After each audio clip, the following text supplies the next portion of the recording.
আসসালামু আলাইকুম everyone. Trending একটা ভিডিও আজকে আমিও করে ফেললাম, যদিও এটা অনেক আগেকার একটা ট্রেন্ডিং ভিডিও ছিল। তো আমি আজকে সময় পেলাম, আজকে করে ফেললাম। আর এটা শুক্রবারের ভিডিও ছিল, আমি সময় পাইনি, তাই ভিডিওটা আপলোড দিতে পারিনি। তো এখানে লিখে নিয়েছি ঘুরতে নিয়ে যাবে আর ঘুরতে নিয়ে যাবে না। যদিও প্রত্যেক শুক্রবারে আমাকে ঘুরতে নিয়ে যায়, তবে ঘুরতে নিয়ে যাবে না যদি ওঠে, তাহলে বাসায় আজকে কিছু একটা করব। ওকে বললাম একটা ধরতে, তো ঘুরতে নিয়ে যাবেটাই উঠিয়েছে। তো নিজেও খুশি হয়ে গিয়েছে। আর এখানে লিখে নিয়েছি শাড়ি আর বোরখা, ও বোরখা পরে নিয়ে যাবে, আমি শাড়ি পরবো। তো শাড়িটাই উঠেছে, এই জন্য মনটা খারাপ, রাগ করে নিচে রেখে দিয়েছে। যেহেতু শাড়ি উঠেছে, এখন শাড়ি তো পরতেই হবে। তো চলুন এবার সবকিছু প্রিপারেশনটা আপনাদেরকে দেখায়। প্রথমে আমি আলমারি থেকে আমার যে শাড়িটা পছন্দের শাড়িগুলো বের করে নিব। অনেকগুলো শাড়ি আছে, দেখা যাক কোন শাড়িটা পছন্দ হয়। আর শুক্রবারের ওয়েদারটা বেশ সুন্দর, বৃষ্টি ভেজা ছিল। তো আমি দেখছিলাম যে কোন শাড়ি, প্রথমে একটু হলুদ শাড়ি দেখলাম, তারপরে নীল শাড়ি, আর একটা আছে আমার স্কাই ব্লু কালার একটা শাড়ি আছে, যেটা এটা ভাবছিলাম পরবো। তো শেষে মনে হলো যে আমার শ্বশুরের দেওয়া একটা শাড়ি ছিল, যেটা আমি বাসায় শুধু একদিন পরেছিলাম, কোথাও পরা হয়নি। তো সেটাই বের করে নিলাম এবং সবকিছু গুছিয়ে নিচ্ছিলাম। তো আজকে আপনাদের সাথে একটা কথা শেয়ার করব।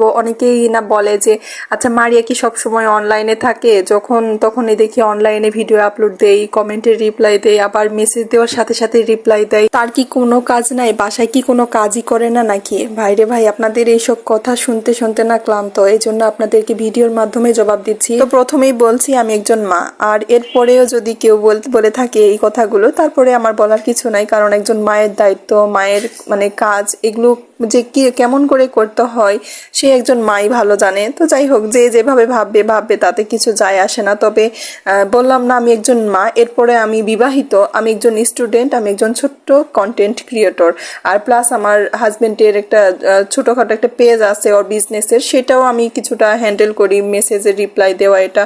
সেই জন্য আমাকে বেশিরভাগ সময় অনলাইনে থাকতে হয়। তাই বলে যে আমি কোনো কাজ না করে আমি যে অনলাইনে শুধু থাকি এমনটা ভাববেন না, কারণ আমি প্রত্যেকটা কাজের ফাঁকে ফাঁকে অনলাইনে আসি। যেমন আমার বাচ্চার খাবার রান্না করি, সেই ফাঁকে আমি কিন্তু অনলাইনে টুকটাক মেসেজ করি, রিপ্লাই দিই, এটা করি ওটা করি। আবার আমার বাচ্চাকে যখন ঘুমায় দিতে যাই, তখন আমি একটু ফোন দেখি। তো এগুলোর মধ্যে দিয়ে না কিছুক্ষণের জন্য হলেও থাকা যায়। তবে এটা ভাববেন না যে আমি সমস্ত কাজ ফেলে রেখে শুয়ে থেকে শুধু আমি ফেসবুক চালাই আর সারাক্ষণ শুধু ফেসবুকে থাকি, অনলাইনে থাকি, এটা ভাববেন না। কারণ আপনার ভাবনার মতো আমার জীবনটা অতটাও সুন্দর নয়।